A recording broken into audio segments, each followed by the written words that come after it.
This HOA nightmare started with Karen destroying my trash can 57 times using her $60,000 Escalade. So I replaced it with a concrete one and ended up watching her demolish her own SUV instead.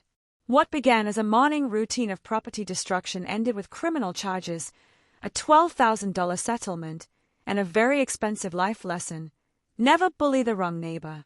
Picture it: the sharp crack of plastic shattering echoes through the dawn silence, followed by the metallic scrape of bumper against asphalt as a pearl-white Escalade speeds away, leaving my trash scattered across the driveway like confetti. But here's the thing about bullies: they never expect their victims to fight back with actual concrete evidence. By the time it was over, this self-appointed compliance officer had wrecked her own vehicle, exposed a $47,000 embezzlement scheme, and learned the hard way that some neighbors won't be intimidated by clipboards and fake authority. Seriously, what would you do if your neighbor treated your property like a demolition derby every single morning? Drop a comment and let me know where you're watching from. I want to see if this kind of HOA madness is happening in your town, too. Let me back up and explain how this mess began. My name is Marcus Holloway. I'm 45, an electrician for 22 years, recently divorced, and fighting for joint custody of my two teenagers, Emma, 16, and Tyler, 14. We live in Pinewood Gardens, one of those cookie-cutter HOA neighborhoods in suburban Ohio where every lawn must be exactly 2.5 inches tall, and mailboxes come in only 3 approved colors. I bought the corner lot house 3 years ago, right after the divorce papers were signed. I thought it'd be a fresh start. The kids could have their own rooms, schools were good, and the neighborhood seemed safe.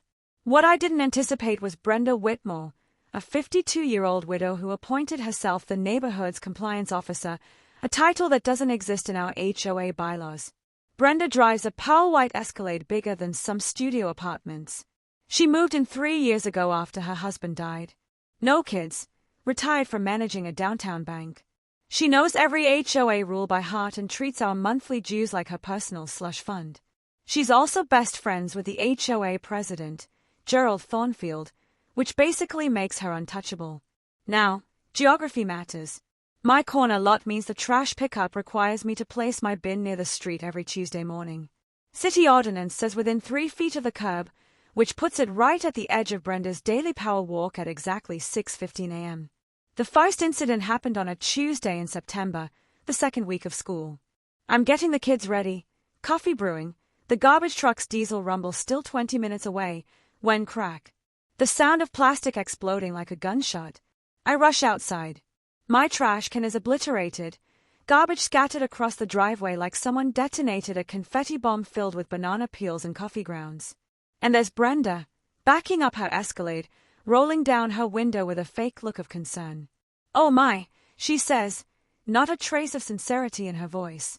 "These streets are just so narrow. I hope you weren't too attached to that old thing." Old thing? I think. I bought it the week before for $23 at Home Depot. I kept my cool, assuming it was an accident. I spent 20 minutes picking up soggy cereal boxes and coffee filters while diesel fumes hung in the morning air. Emma and Tyler watched from the front window, embarrassed that their dad was crawling around the driveway in pajamas. That first week, it happened 3 more times. Same routine, 6:15 sharp, the rumble of her oversized engine, the sickening crunch of plastic meeting steel, then silence as she drove away. By Friday, I was suspicious. By the following Tuesday, I knew it was intentional. Mrs. Olivia, my elderly neighbor across the street, confirmed it. "She takes the long way around on purpose," she told me in careful English. "Plenty of room on the other side, but she drives close to Yorkin every time." I tried reasoning with Brenda first. Caught her on the sidewalk during one of her afternoon patrols. "Hey, about the trash can situation." She cut me off with a saccharine smile. "Marcus, I understand you're new to community living. These streets were designed for normal-sized vehicles, not oversized containers blocking traffic flow. Perhaps you should consider placement timing adjustments." Placement timing adjustments? As if there's some magical hour when the garbage truck doesn't need the can at the curb. That night, I started researching property rights, HOA bylaws, and municipal ordinances. Turns out, trash cans placed on public right-of-way still count as personal property. More importantly, Our HOA has no specific rules about placement timing on materials, only that bins can't be visible from the street except on collection day. By the end of the month, I'd replaced 4 trash cans at $92 total. The kids were stressed by the daily drama, and my custody evaluator was taking notes about neighborhood stability issues. Something had to change. That's when the smag started. Brenda began making direct eye contact during her morning demolition runs, a little satisfied smile that said she knew exactly what she was doing. Game on. 2 weeks into October, Brenda escalated from property destruction to psychological warfare. I came home from a job site to find a certified letter waiting, the kind that makes your stomach drop before you even open it. The thick paper felt expensive between my fingers, the smell of fresh printer ink telling me this wasn't some old form letter she'd been sitting on. Improper trash receptacle placement creating traffic hazard, it read, in official legalese that would make any paralegal proud. Section 4.7.3, no obstruction of vehicular traffic patterns. The deadline, 72 hours to remedy the violation or face $50 in daily fines. Clearly, she'd rushed this through the system while the board was still reeling from my documentation at the last meeting. Here's where my years of troubleshooting electrical codes paid off. When something doesn't add up, you dig deeper. That evening, I dove into municipal law like I was hunting a short circuit. After 3 hours of cross-referencing city ordinances with county regulations, I hit the jackpot. City code explicitly requires trash placement within 3 feet of a curb on collection day. More importantly, HOA jurisdiction ends at the property line. They literally can't regulate public right-of-way. I remembered reading about a similar case online where a homeowner in California beat their HOA using this exact argument. I spent the weekend building my defense like I was preparing for an electrical contractor's exam all over again. I set up the Ring doorbell camera perfectly to capture the morning routine, $47 for peace of mind. Got a professional survey confirming my placement complied with city requirements. Even convinced Mrs. Olivia to provide a written statement, though her hands shook slightly as she signed it. "I don't want trouble," she whispered. "But this isn't right." Meanwhile, Brenda played social media prosecutor, flooding the Nextdoor app with posts about reckless homeowners endangering children and dangerous corner obstacles forcing responsible drivers into oncoming traffic. The comment section became a battlefield between her 3 loyal supporters and everyone else who thought she completely lost touch with reality. Then came the twist that showed just how desperate she was getting. A buddy at City Hall, Dave, who works in the permit office and I've done electrical work with, called me Tuesday morning with interesting news. The city had received 4 separate complaints about my dangerous corner. Each claimed a different witness perspective, but it was obvious they were written by the same person. The timestamps showed all 4 submitted within 15 minutes at 2:47 a.m., professional detective work. Dave chuckled over the phone. Either your neighborhood has an epidemic of insomniacs with identical writing styles, or somebody's working overtime to build a case against you. By Thursday's board meeting, I had compiled a folder thick enough to choke a horse. The community center smelled of industrial carpet cleaner and decades of boring municipal meetings. 12 homeowners showed up, a record crowd, leaving President Thornfield nervously adjusting his tie every 30 seconds. Brenda sat at the bar table wearing a navy blazer that screamed, "I mean business," but I noticed the slight tremor in her hands as she reached for her water glass. She knew what was coming. When they called for old business, I stood with my documentation. "I'd like to address the violation notice regarding trash can placement," I said. The fluorescent lights hummed overhead. Silence fell. I read the city ordinance aloud, word for word, displayed my survey results showing perfect compliance, and casually mentioned my consultation with Amanda Sterling, a property rights attorney who'd handled dozens of HOA cases. I added that she found the selective enforcement patterns particularly interesting, watching Brenda's face go pale. President Thornfield cleared his throat 3 times before speaking. "Well, this requires further review. We'll table this matter pending additional consideration." Translation: they had nothing, and everyone knew it. But Brenda wasn't done. As we filed out, she cornered me in the parking lot under the buzzing security lights. "You think you're so smart," she hissed loud enough for the dozen homeowners still chatting nearby to hear. "People like you come into decent neighborhoods and think rules don't apply. Well, I've got news for you. This is just the beginning. Mrs. Rodriguez from Maple Street actually gasped. Jim Torres, our maintenance guy, suddenly found his keys fascinating. The racial undertones hung in the humid October air like smoke from a house fire, obvious to everyone present. My phone, tucked casually in my shirt pocket, captured every venomous syllable. That night, Emma asked why the mean lady hated us so much. Tyler wanted to know if we'd have to move again. I tucked them into bed, promising everything would work out. But privately, I was calculating the cost of this war, 3 replacement trash cans, 14 hours of documentation, mounting attorney consultation fees. Something had shifted in the community. Other homeowners were whispering about board overreach, asking uncomfortable questions about selective enforcement. Brenda's parking lot meltdown had revealed what many suspected. This wasn't about traffic safety or community standards. It was about power, control, and putting people she didn't like in their place. The next morning brought a telling change. Instead of her usual aggressive ramming, Brenda drove past my trash can at crawling speed, studying it like a general planning her next assault. The pattern was evolving, which meant bigger trouble was coming. November hit Pinewood Gardens like a cold slap in the face, and Brenda hit back even harder. While I congratulated myself on winning round 1, she was busy weaponizing every obscure HOA bylaw she could find. She had apparently spent weeks combing through our community guidelines like a prosecutor building a RICO case. The assaults came in waves. First, a violation notice about my grass height, apparently 2.75 inches, exceeded the 2.5-inch maximum by a criminally precise 0.25 inches. Then my mailbox color, which had faded from heritage blue to what she classified as an authorized weathered navy. Finally, 3 tiny tears in my window screens, barely visible without a magnifying glass. Each violation carried a $50 fine with a 10-day payment deadline. The kicker? I spent an entire Saturday afternoon walking the neighborhood with a measuring tape and camera, documenting identical violations on 14 other properties. Gerald Thornfield's grass was pushing 3 inches. Mrs. Patterson's mailbox had faded roughly to the same shade as mine. Half the houses on Maple Street had screen damage from the summer hailstorm. Yet somehow, only my violations merited official attention.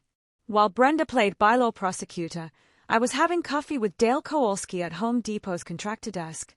Dale has been pouring concrete for 23 years, and when I mentioned my trash can troubles, his weathered face broke into a knowing grin. You know, he said, stirring sugar into his coffee with a paint stir stick, there's nothing in city code about what materials you can use for trash containers. Plastic, metal, concrete. As long as it holds garbage and fits the size requirements, you're golden. That conversation planted a seed that would grow into Brenda's worst nightmare: 60 pounds of concrete mix, steel rebar for reinforcement, and a clever modification to a standard plastic shell. Total cost: $47 versus the $350 I was facing in mounting fines and replacement cans. But first, I had to deal with her harassment campaign. Tuesday evening, I created a comprehensive photo documentation of every comparable violation in the neighborhood. Wednesday morning, I filed a formal complaint with the HOA board about selective and discriminatory enforcement patterns. Here's something I learned from handling electrical permits for 2 decades. Bureaucrats hate it when you use their own systems against them. My complaint forced the board to either enforce rules equally across all properties or admit they were targeting me specifically. Neither option worked in Brenda's favor. The real twist came when I started analyzing the demographics of her violation targets. Over the past year, Brenda had issued 67 violation notices. Out of Brenda's 67 violation notices, 49 had gone to single parents, elderly residents, or minorities. Only 18 targeted married couples or longtime homeowners. The pattern was so obvious, it practically screamed lawsuit. I remembered reading about Fair Housing Act violations and property management discrimination. HOA enforcement like this could trigger federal investigations. The thought of Brenda explaining her citation patterns to a civil rights attorney made me smile for the first time in weeks. Friday afternoon, I began my weekend concrete project. Emma and Tyler thought it was hilarious, helping me mix cement in the garage while classic rock played on my paint-splattered radio. The smell of setting concrete brought back memories of helping my dad pour our basement floor 30 years ago, that distinctive alkaline scent signaling something permanent was being built. The engineering was simple but effective. Hollow bottom section for weight distribution, drainage holes maintained for functionality, exterior appearance identical to every other trash can on the block. From the outside, it looked completely normal. Inside, 60 pounds of steel-reinforced concrete waited to teach Brenda a physics lesson about immovable objects. Monday morning, I positioned my newly reinforced trash can in exactly the same spot as always. 6:15 arrived right on schedule, accompanied by the familiar rumble of Brenda's oversized engine. But something was different. Her approach was slower, more cautious. She had obviously noticed the can looked identical, but there was a trace of suspicion in her movements. The first collision came at about 15 miles per hour, her usual ramming speed. The sound was completely different. Instead of the sickening crunch of breaking plastic, there was a solid thunk followed by the screech of metal on concrete. Her Escalade's running board bent like aluminum foil while my trash can sat there, mildly offended. I watched through my kitchen window, coffee mug warm in my hands, as Brenda sat in her SUV for a full 30 seconds, clearly confused by what had just happened. She revved the engine and tried again from a different angle. Same result. More damage to her vehicle, zero damage to my concrete fortress. The beauty of it. Complete legality. No city ordinances violated, no HOA rules broken, just a homeowner upgrading his trash receptacle with stronger materials. If she wanted to keep ramming it, that was her choice and her insurance claim to file. Over the next week, Brenda made increasingly desperate attempts to damage my concrete creation. Each collision left new scratches and dents on her pearl-white Escalade, while my trash can remain smugly intact. The irony was delicious. Her own aggressive behavior was destroying the very vehicle she used as a weapon. By Friday, her SUV had accumulated nearly $800 in damage. Mine bore a few scuff marks that only made it look more authentic. The neighborhood began talking, and for once, Brenda wasn't controlling the narrative. By mid-November, she had transformed from neighborhood busybody into full-blown private investigator. She was so obsessed with my trash can that I wouldn't have been surprised if she dreamed about it in flowcharts and conspiracy theories. I caught glimpses of her Escalade, now sporting a growing collection of dents and scratches, cruising past my house at odd hours like some suburban stalker. The first sign of her investigative work came on a Tuesday morning when Mrs. Olivia called, voice barely above a whisper. "Marcus, that woman was in your driveway last night with a flashlight and some kind of scale. I watched from my bedroom window. She was trying to weigh your trash can." I had to laugh at the mental image. Brenda, probably in her navy blazer and sensible shoes, sneaking around my property at midnight with a bathroom scale, trying to solve the mystery of the indestructible trash receptacle. The woman needed a hobby that didn't involve trespassing. Her investigation intensified throughout the week. Jim Torres, our maintenance guy, mentioned she'd cornered him at the hardware store, interrogating him about concrete purchases and asking which residents had bought unusual materials recently. She'd even started stalking my social media accounts, looking for construction hints in my Facebook posts about weekend projects.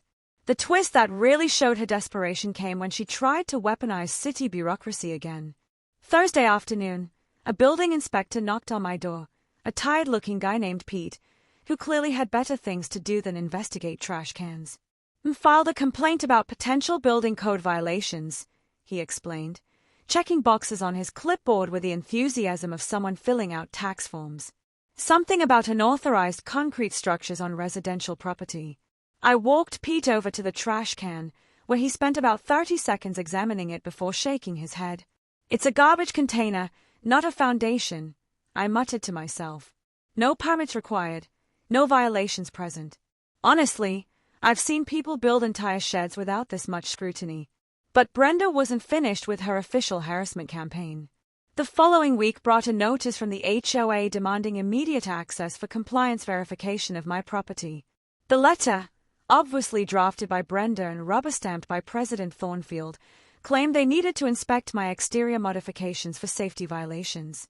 This is where my research into property rights came in handy. After that first violation notice, I had spent hours studying Fourth Amendment protections and HOA authority limitations. The landmark case Narrett versus Lakeside Village made it clear, HOAs can't conduct fishing expeditions on private property without specific cause or an emergency. My response was polite but firm.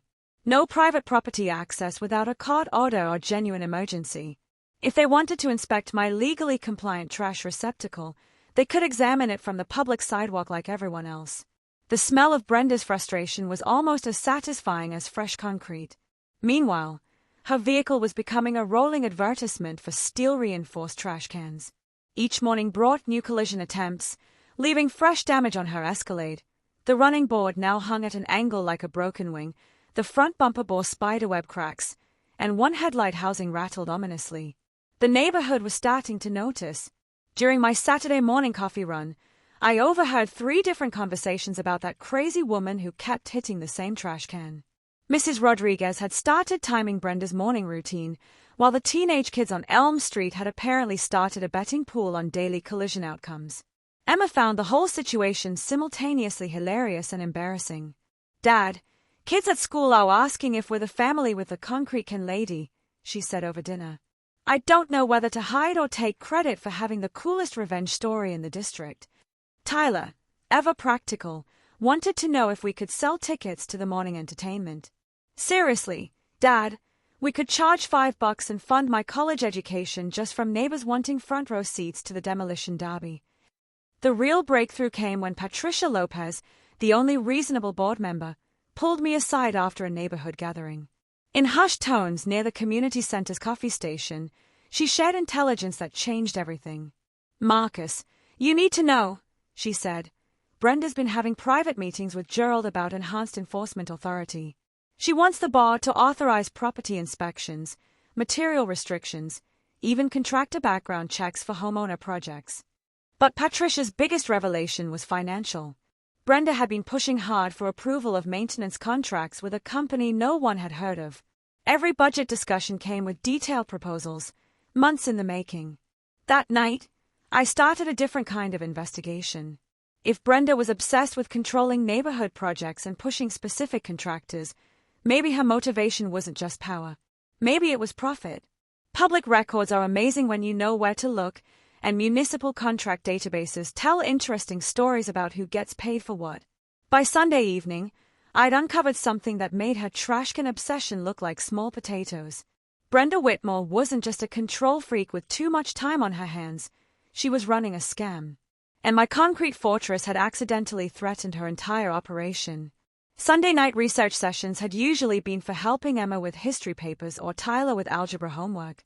But this evening, I was deep in the city's public contract database, following a hunch Patricia Lopez had planted in my mind. I started simple, searching for recent business registrations involving the name Whitmore. What I found made me set down my coffee and lean closer to the computer screen. Whitmore Construction LLC, formed 6 months ago, listed Brenda Whitmore as 40% owner and her husband Richard as president. The timeline made my skin crawl. Company formation in May, first HOA maintenance contract bid in July, harassment campaign against me beginning in early September. The dots connected themselves with surgical precision. I spent the next 2 hours diving deeper into public records. Over the past 4 months, Whitmore Construction had been awarded 7 different maintenance contracts by our HOA board: landscape edging, sidewalk repairs, community center touch-ups, playground maintenance, $23,400 in total work. The bidding patterns told the real story. On every contract, Whitmore Construction had underbid the competition by $50 to $100, enough to guarantee selection without appearing suspicious. It was like watching someone play poker with marked cards, technically legal, but obviously rigged. Here's what made my electrician's brain click into overdrive. Brenda had voted to approve every single one of those contracts. 7 votes, 7 approvals, 7 payouts to her family business. The conflict of interest was so blatant it practically had neon signs around it. I remembered reading about fiduciary duty violations during my earlier legal research. Board members are required to disclose any financial interests in vendor contracts. Failure to do so violates state nonprofit corporation law and opens the door to civil lawsuits and criminal fraud charges.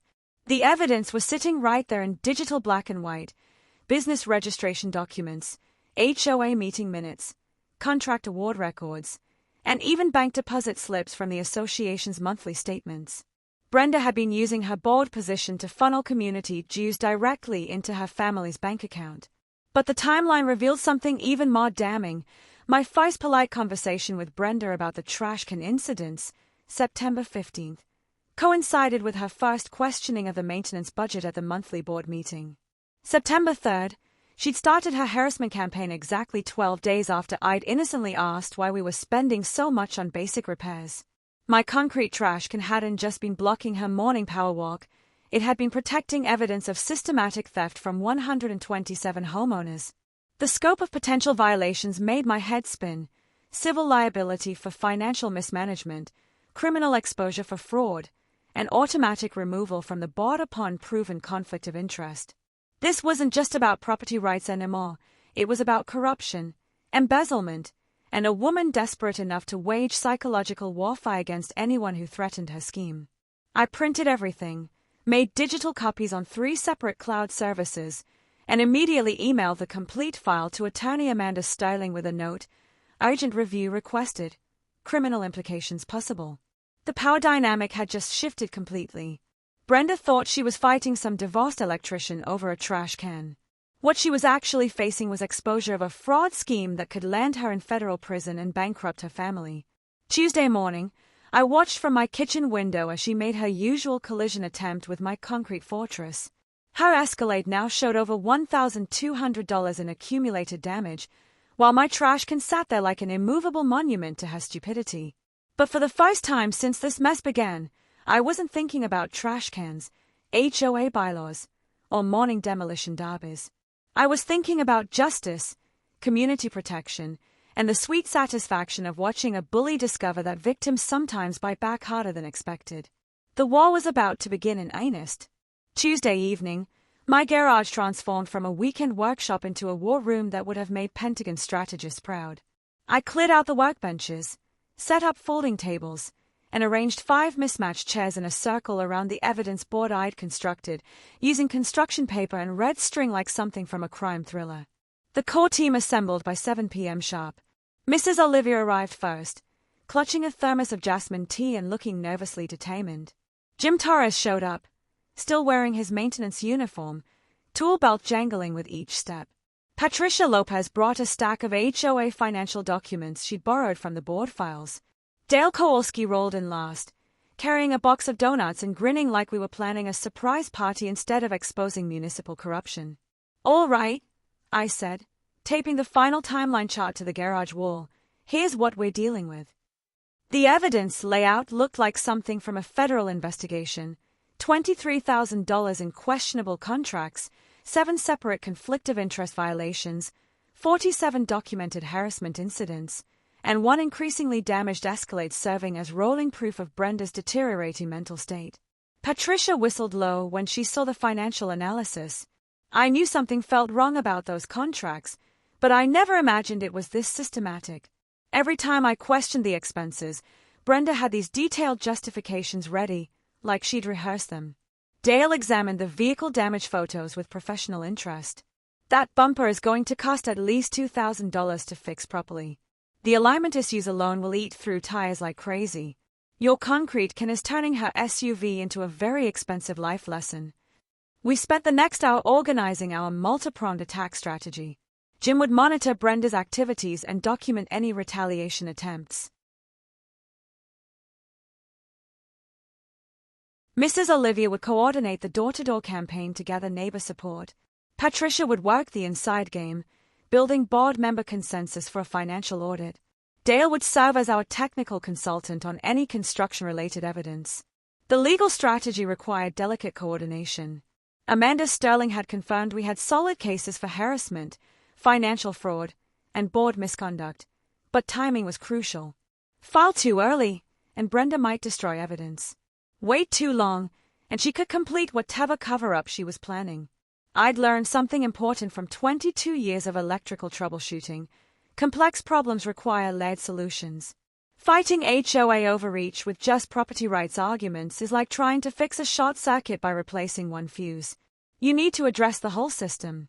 Our approach would hit from 4 directions simultaneously: legal pressure through criminal complaints and civil lawsuits, social pressure through community organizing and petition drives, political pressure through media attention and municipal oversight.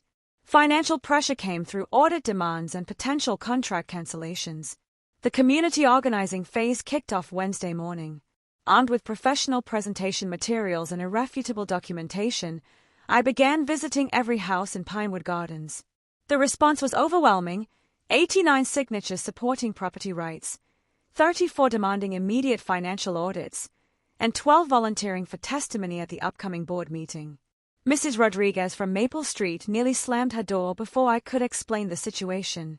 5 minutes later, she was furiously signing the petition, muttering Spanish phrases that probably weren't complimentary toward Brenda. "That woman tried to find me for having my garbage can out 15 minutes early," she fumed. 15 minutes? Like the garbage police were timing us with stopwatches. Mapping the opposition revealed interesting patterns. Brenda's hardcore supporters were exclusively long-term homeowners who had benefited from selective rule enforcement. The fence-sitters were mostly newer residents, afraid of property value impacts or board retaliation. Everyone else was ready to see some accountability. Media preparation took 3 days of careful planning. Channel 7's investigative unit specialized in municipal corruption, and reporter Sarah Kim had covered similar HOA scandals across the metro area. The press kit included professional timeline graphics, expert legal opinions, and 12 minutes of edited video showing Brenda's escalating collision attempts. The social media campaign exploded faster than I expected. The Pinewood Gardens Transparency Facebook group gained 67 members in 4 days, with neighbors sharing stories of selective enforcement, harassment, and financial irregularities. Someone even posted a time-lapse video of Brenda's morning routine set to circus music, which went viral throughout the suburban community network. Meanwhile, my concrete trash can continued serving as both evidence and entertainment. Thursday morning brought collision attempt number 53, resulting in a headlight housing dangling like a broken tooth. Neighborhood kids had started gathering at bus stops early just to witness the daily demolition derby. Emma reported that her friends at school were calling our house the place with the indestructible trash can. Tyler even started charging classmates 50 cents each to see the video compilation on his phone. The story was spreading beyond our community faster than gossip at a church potluck. By Sunday evening, everything was coordinated. Board meetings scheduled for Tuesday night, media interviews arranged for Wednesday morning, criminal complaints prepared for Thursday filing. 118 residents committed to attending the confrontation, with 17 planning to speak during public comment. The coalition was built, the evidence was bulletproof, and Brenda had no idea what was coming. Time to bring down the hammer. The weekend before our planned board meeting ambush, Brenda completely lost it. Desperation has a particular smell, like burnt coffee and panic sweat, and it practically radiated from her every move. She'd sensed the walls closing in because her harassment campaign escalated from annoying to potentially criminal faster than her escalade could hit my concrete fortress. Saturday night, I was jolted awake by the hiss of spray paint. Through my bedroom window, I saw a dark figure crouched beside my trash can, illuminated by the motion sensor lights. By the time I grabbed my phone and stumbled outside, they were gone, leaving behind amateur graffiti spelling "MOVE" in bright orange letters across the concrete surface. The beautiful thing about spray paint on concrete? It pressure washes off in about 30 seconds. The beautiful thing about security cameras? They record everything in high definition, including license plate numbers of pearl white Escalades parked 3 houses down during the incident. Monday brought a new level of harassment. An anonymous complaint to the gas company claimed I'd been conducting suspicious excavation activities that might damage underground lines. The utility inspector who showed up was apologetic but thorough, spending 2 hours with detection equipment before confirming what I already knew: no digging, no violations, no problems. Honestly, he told me, loading his gear back into the truck, whoever called this in either has serious vision problems or serious psychological problems. There's no excavation anywhere on your property. The twist that revealed Brenda's true desperation came Tuesday morning. Jim Torres found me at the hardware store, his weathered face grim with concern. "Marcus," he said, lowering his voice, "she hired a private security company to watch your house. Riverside Security. I know the owner's cousin. $200 a day for surveillance, on a trash can dispute." The woman's lost her damn mind. But Brenda's surveillance worked both ways. My upgraded security system had captured her drive-by inspections, midnight photography sessions, and increasingly erratic behavior patterns. The woman was unraveling faster than a cheap extension cord, and every moment was being documented for posterity. Wednesday brought the discovery that made me genuinely angry. Emma came home from school, upset, having overheard Brenda talking to another parent about dangerous neighborhood influences and inappropriate role models for community children. The racial undertones weren't subtle, and the implications for my custody situation were crystal clear. That evening, I hired Beth Morrison, a retired police detective who specialized in harassment investigations. For $200 a day, I could have professional documentation of Brenda's stalking behavior, plus someone with law enforcement experience to testify about escalation patterns and threat assessment. The sabotage attempts intensified throughout the week. Someone poured what looked like battery acid on my concrete trash can. It left a small stain but no structural damage. Anonymous complaints flooded the city about everything from my lawn height to my electrical work permits. Fake negative reviews appeared on my business Google listing faster than I could flag them for removal. But the most shocking discovery came Friday evening. Tyler was working on his bike in the driveway when he found something unusual attached to my work truck's undercarriage, a small black device with blinking lights and magnetic mounting. "Dad," he called, voice tight with concern. "What's this thing stuck under your truck?" "A GPS tracker. Professional grade. Probably cost $300, definitely illegal when placed without consent." I photographed it from every angle, carefully removed it, and drove straight to the police station. Officer Derek Martinez took the report with a weary expression of someone who'd seen this type of escalation before. "Mr. Holloway, this moves beyond neighborhood disputes into criminal territory. Unauthorized surveillance, stalking, harassment. They are building a case file that could result in serious charges." Meanwhile, the insurance fraud angle developed simultaneously. Brenda had filed a $3,200 claim for road hazard damage, claiming her collision occurred on a city street rather than my property. The problem? My Ring camera footage clearly showed deliberate targeting of my trash can from multiple angles over several weeks.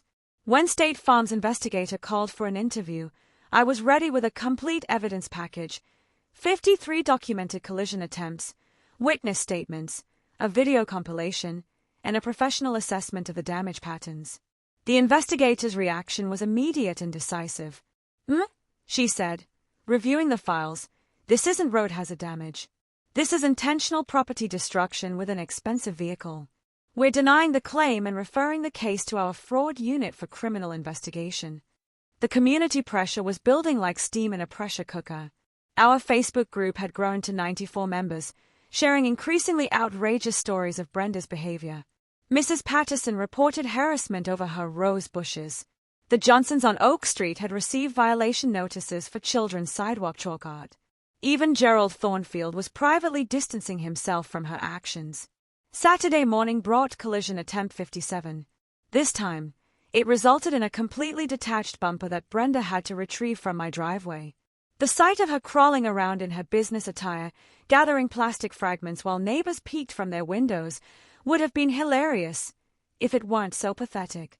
By Sunday evening, the evidence compilation was complete: criminal behavior documented, witness statements notarized, financial fraud exposed, and the community coalition organized. Tuesday's board meeting would be less of a confrontation and more of a public reckoning. Brenda just didn't know it yet.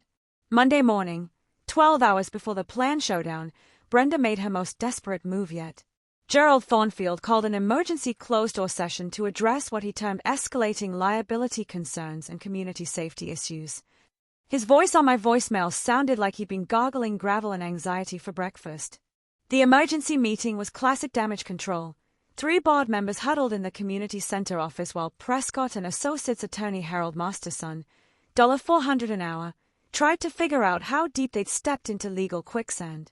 Through the blinds, I could see animated gestures and what looked like Brenda waving documents like surrender flags. Patricia Lopez texted me updates from inside. "Brenda's claiming you've made terrorist threats. Wants emergency powers to seize dangerous modifications. Harold looks like he'd rather be defending serial killers." The cover-up attempt was as clumsy as Brenda's morning collision techniques. Someone had backdated conflict of interest disclosure forms for Whitmar Construction, but the digital timestamps on the email server told a different story. You can't retroactively create ethics compliance, especially when the original contract votes are recorded in public meeting minutes. Meanwhile, the insurance investigation was picking up steam faster than Brenda's Escalade hitting my concrete fortress. State investigator Maria Santos had subpoenaed HOA financial records, board meeting minutes, and all communication between Brenda and the association's insurance carrier. The paper trail was about as subtle as a train wreck in slow motion. Tuesday afternoon brought the most shocking revelation yet.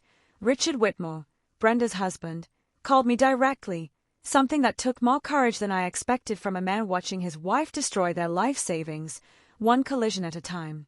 Marcus, his voice barely above a whisper, this has to stop.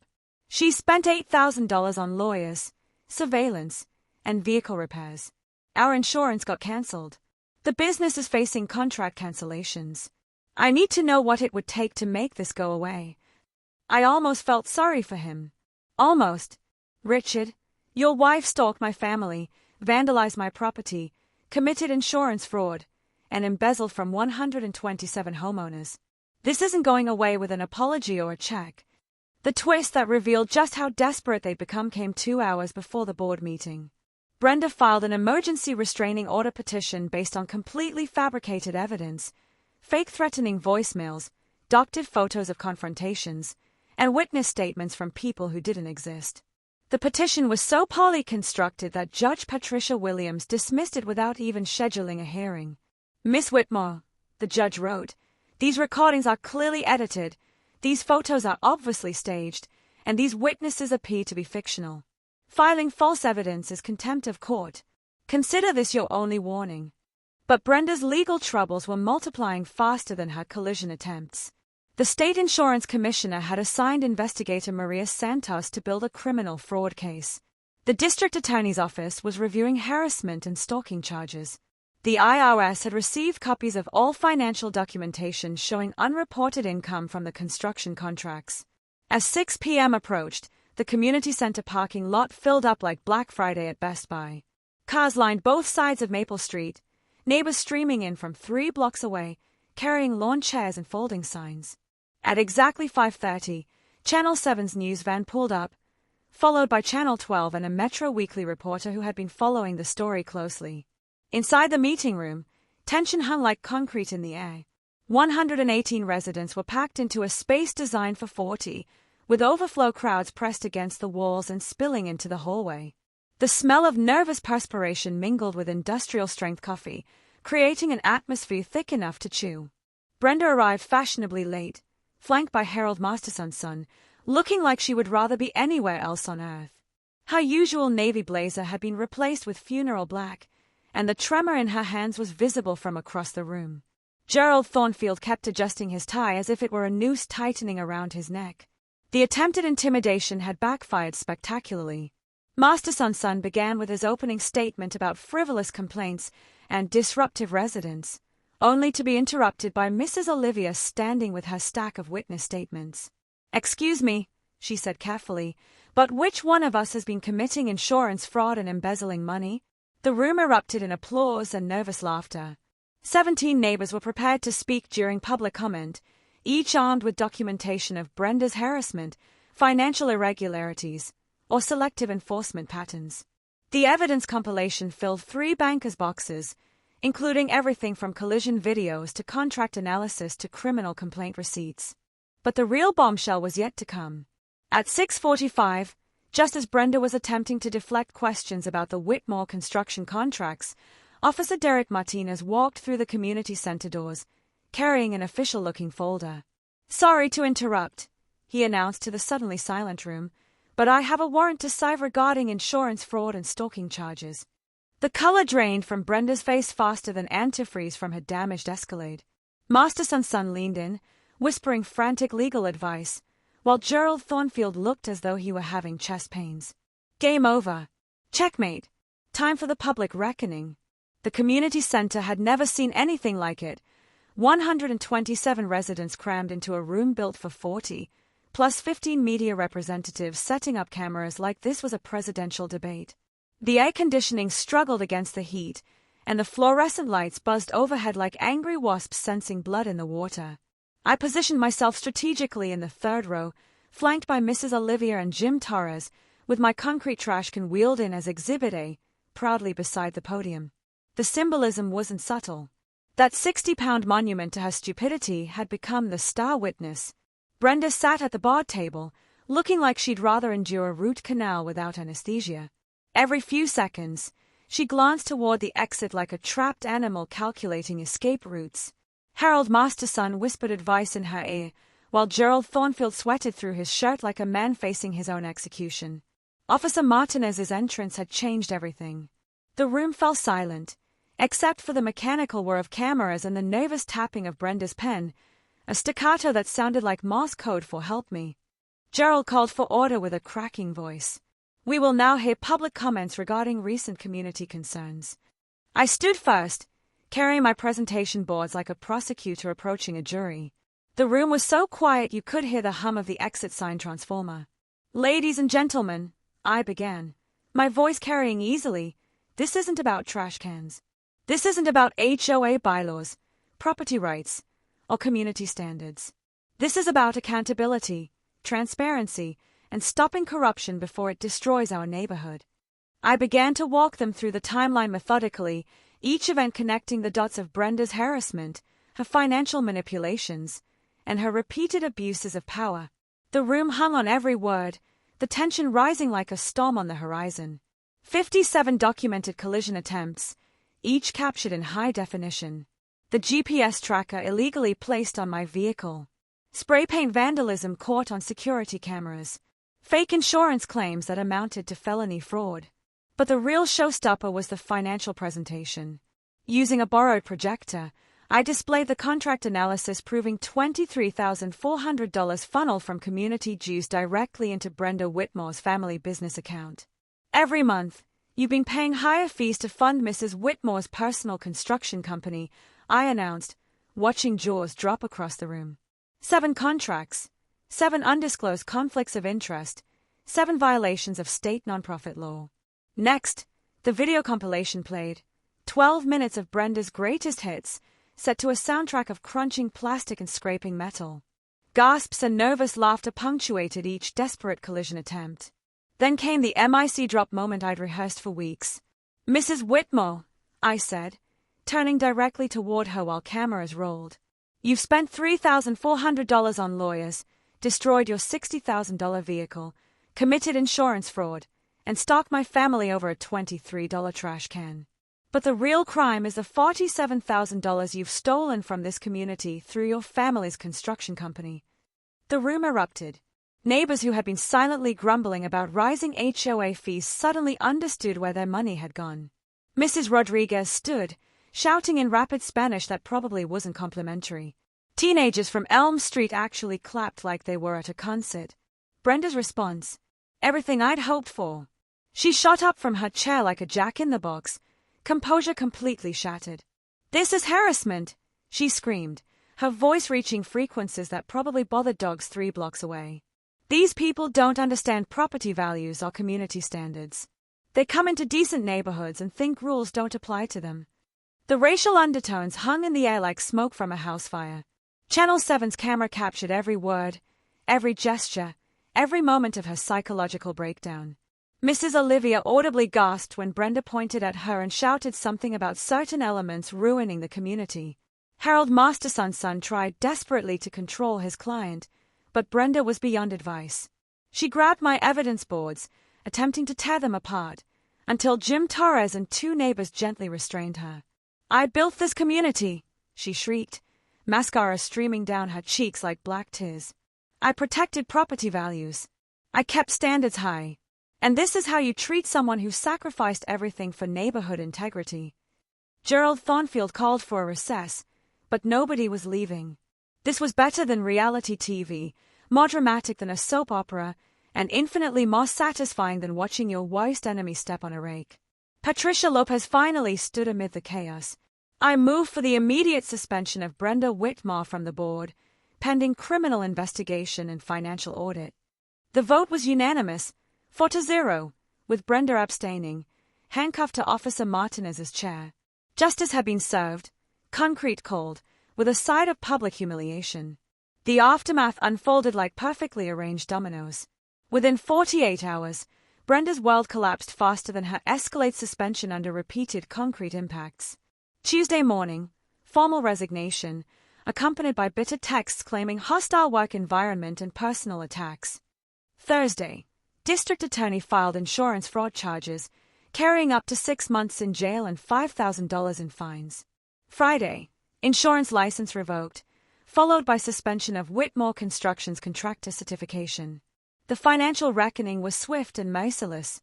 The emergency HOA audit conducted by Patterson and Associates recovered $47,000 in overcharges and questionable contracts. Every homeowner received a $170 refund check by Christmas, the sweetest holiday gift Pinewood Gardens had ever seen. "Richard Whitmore called me one final time," I said later, hearing his voice hollow with defeat. "The civil settlement check is in the mail," Richard Whitmore said quietly. $12,500, as agreed. "Brenda wanted me to tell you she's moving to Florida to live with her sister." I almost felt sorry for him. Almost. Then I remembered the GPS tracker, the fake insurance claims, and the months of harassment my family had endured. Some lessons come expensive, and this one had cost them everything. The governance transformation was remarkable. Patricia Lopez won the special election for board president unanimously, running on a platform of transparency and community engagement. The new board implemented conflict of interest disclosures, monthly financial reports, and public contractor bidding processes that would make municipal governments jealous. Our first community project under the reformed leadership was the playground renovation, funded entirely by the recovered embezzlement money. Watching Emma and Tyler help design the new equipment alongside neighbors who had once whispered about our disruptive family felt like emotional vindication wrapped in practical progress. The legal precedent spread beyond Pinewood Gardens. Holloway versus Pinewood Gardens HOA was cited in 12 subsequent property rights cases across Ohio. The state legislature passed the HOA Accountability Act, requiring financial disclosure and audit procedures that insurance investigators call the gold standard for municipal oversight. Channel 7's investigative series won a regional Emmy for exposing suburban corruption, and reporter Sarah Kim still calls me occasionally for expert commentary on HOA reform legislation. The original collision videos have been viewed over 200,000 times on YouTube, inspiring resistance movements in communities from Toledo to Cincinnati. My concrete trash can became a neighborhood legend. We moved it to the community center lobby as a permanent display, complete with a bronze plaque reading, "Property Rights Protected, 2023. New homeowners hear the full story during orientation, and visiting contractors often ask to see the famous indestructible can that brought down a corrupt board. But the real victory was community healing. The annual Concrete Can Days Festival draws families from 3 surrounding developments every September, featuring bounce houses, barbecue competitions, and educational workshops on homeowner rights. Last year's attendance topped 800 people, turning trauma into triumph and resistance into celebration. The scholarship fund I established with the settlement money has already helped 4 students attend college. The Marcus Holloway Property Rights Scholarship prioritizes applicants who demonstrate creative problem-solving in the face of institutional opposition, essentially rewarding future troublemakers who refuse to accept injustice quietly. Emma and Tyler learned lessons about principled resistance that no civics class could teach. Emma's college essay about fighting corruption with concrete evidence earned her admission to 3 journalism programs. Tyler started a YouTube channel, Suburban Justice, covering HOA disputes across the Midwest with the enthusiasm of a teenage investigative reporter. The personal healing was the most surprising part. My custody evaluation improved dramatically after the community rallied around our family. The judge noted that children benefit from seeing parents stand up for principles and protect family interests through legal channels rather than violence or surrender. My electrical contracting business expanded through referrals from neighbors who had witnessed my documentation skills and strategic thinking. Methodical problem-solving, it turns out, translates well from HOA disputes to complex wiring projects. My reputation for getting results the right way opened doors throughout the county. Sometimes David does beat Goliath, but only when David comes prepared with evidence, allies, and 60 pounds of steel-reinforced concrete. If you've enjoyed this story, Drop a comment with your HOA nightmare tale. Let's build a database of corruption and help each other fight back. Hit subscribe if you want more stories where the little guy wins through preparation, patience, and perfect timing. Justice tastes sweetest when served with community support and creative problem solving.